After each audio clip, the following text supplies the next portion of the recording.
Hello, this is Mike, NoStressMike.com. This is going to be an advanced three-man militia video. So if you're not really up into this three-man militia stuff, this is probably going to look silly and maybe you're not going to make any sense out of it. But if you've been thinking and trying to figure out how exactly a three-man militia works, this is what we're going to do right now. Okay, I'm going to explain the situation to you. Shit has hit the fan. Now, the reason why I say that, I understand a lot of people thinking a big, massive shit hit the fan. I mean, nationwide or something like that. It doesn't always happen that way. In my world, it can happen any time. And I say down here we got volcanoes and earthquakes and all kinds of weird stuff. And it doesn't even include bandits, drug cartel, all kinds of weird stuff. But if I am traveling and I have car problems, that's a shit hits the fan. I got problems. I can't speak the language. Sometimes I'll be out in the middle of nowhere. But anyway, just try to get your mindset. We are in a city type environment, either a small town or something like that. Okay, now there's three of us on this particular thing right now. There's three of us. Okay, we come upon a place like this. Okay, as a team, as a three-man team, we all are leaders. Each one of us will take charge. At the same time, we are all followers. We all follow each other, and we all, that's why it's important. These three-man militias are based on relationships. Now, on the three-man militia, and it's that list of all the stuff, I'm proficient on probably about half of the stuff. And so that's the kind of people you really want. It's not always going to work that way because, like I say, I'm old. It's taken me years to learn all this stuff. So you're going to have some young ones. You have to teach them. But, okay, the first thing, we've come upon this place. Maybe we need that car. I can get that car running. I am not that good. I'm going to have to break some windows. I'll probably have to break it up quite a bit to get it running. I'm not as efficient as a good car theft, auto theft guy. I'm not real good. I know how to do it. I'm not real good. So I'm going to be a little messy.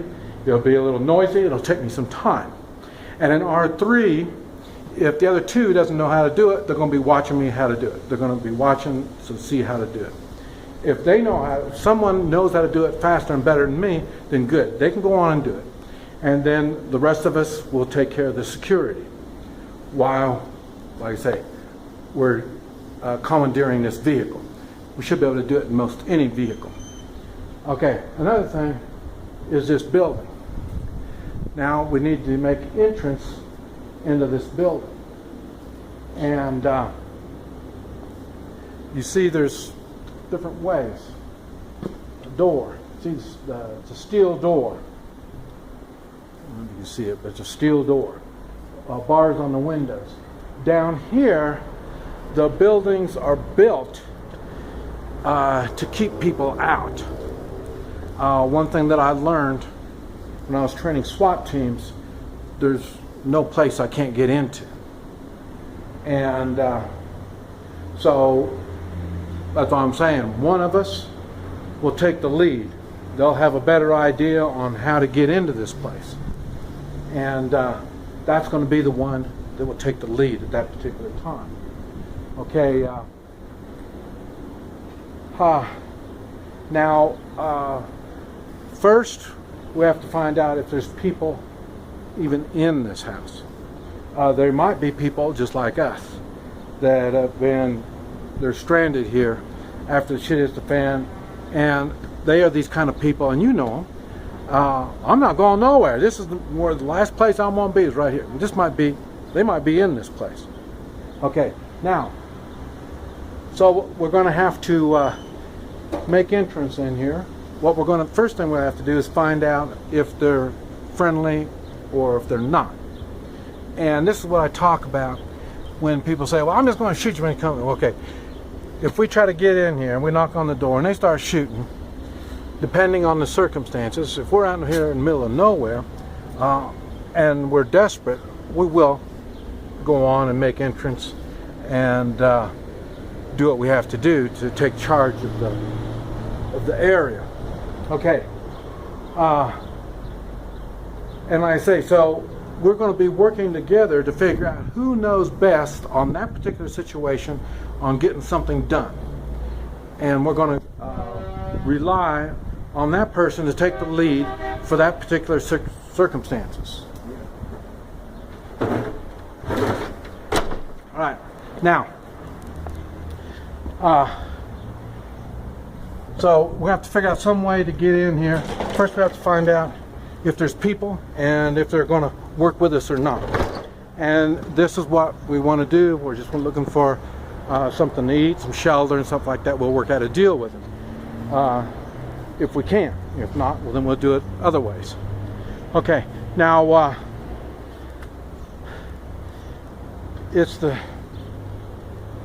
now when I went to Honduras, they didn't realize. I went with one other person. He was in one car, I was in the other car. He didn't realize it, but we had a two-man militia going on. And after we got to Honduras, he introduced me to another guy. And this other guy, I say I'm 60-something, the guy was 50-something, the guy we met was 40-something. And that was a three-man militia. We all had completely different skills. All three of us had three completely different skills, and we even looked at life completely different. Not only our age difference, but like I say, our experiences and stuff like that. The one thing that I was able to provide, and they picked up on it pretty quick, was the safety factor. And in other words, I was able to take the lead whenever it came to anything that could be a little spooky. And I say the others had different skill sets, but none of it was really in the shit hit the fan kind of thing, but we still worked as a team. And the thing is, we're able to, we know, us three, we can sleep at night without getting our throats cut. Yeah, okay. All right, gracias. We know we had a good enough relationship. We knew we could sleep without getting our throats cut. Okay, so it's very minimum for a three-man militia, but at least it was enough that we knew with us three, we could get around Honduras with minimal problems. It'd be the same thing as if you're on in the woods. You're to avoid. Maybe you're avoiding cities, so you're cutting through. Okay, it'll be the same thing on that. Somebody will have more expertise in the camping and the being in the outdoors type of thing. Now, at the same time, we're going to be meeting other three-man militias. Like I say, they don't call themselves three-man militias. A few people do. And but like I say, we'll be meeting these others. And these others, now we are going to, first we have to get a relationship. We have to be able to realize we can sleep at night. Okay, once we're able to do that, then we can work together with these other militias. Now, we will be talking with them, and like I say, because we have to make some kind of relationship. Now, after we get this relationship, then that's when we're going to divide up into, like I say, a 3-man militia that's going to be scouting ahead. And then, so like I say, we'll have, and it might be one of us or 2 of us going with, 1 or 2 of them. Now, I'm talking about the 3 guys that I was with in Honduras. They'd be lost in the woods. So I would probably have to go with the scout team, and we would be going up ahead trying to find buildings like that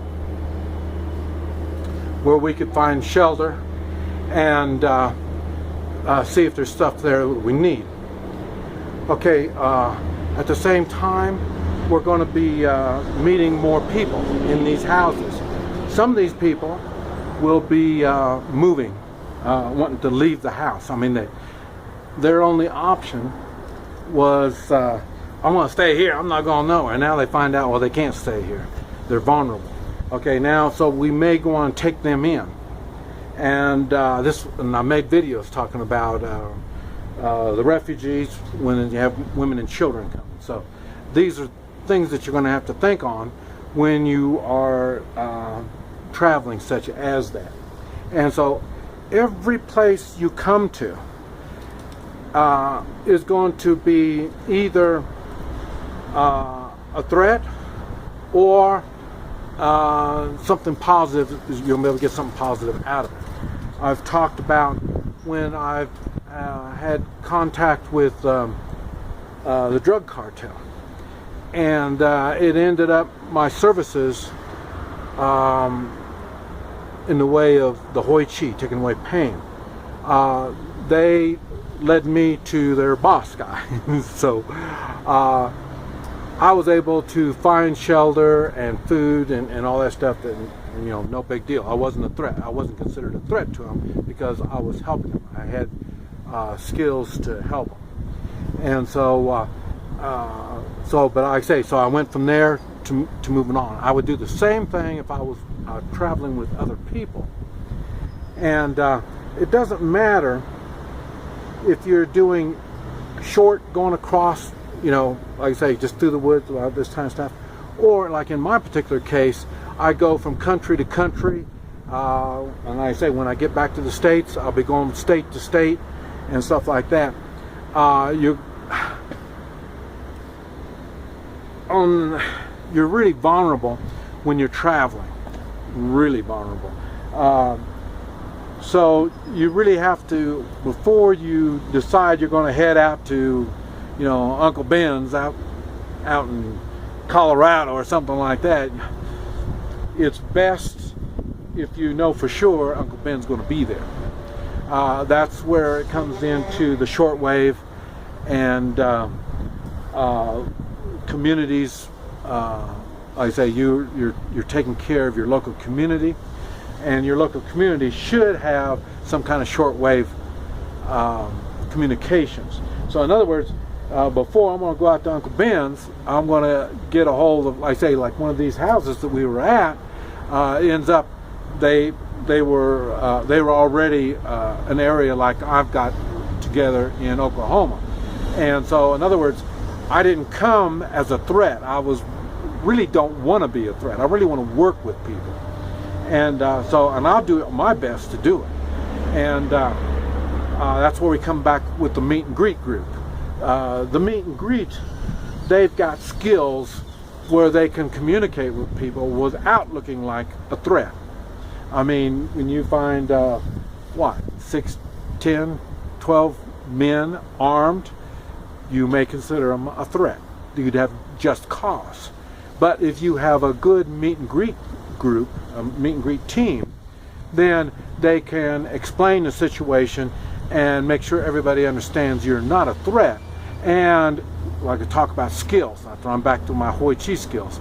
I'm always ready to offer help every place I go, and automatically that takes me off the threat list.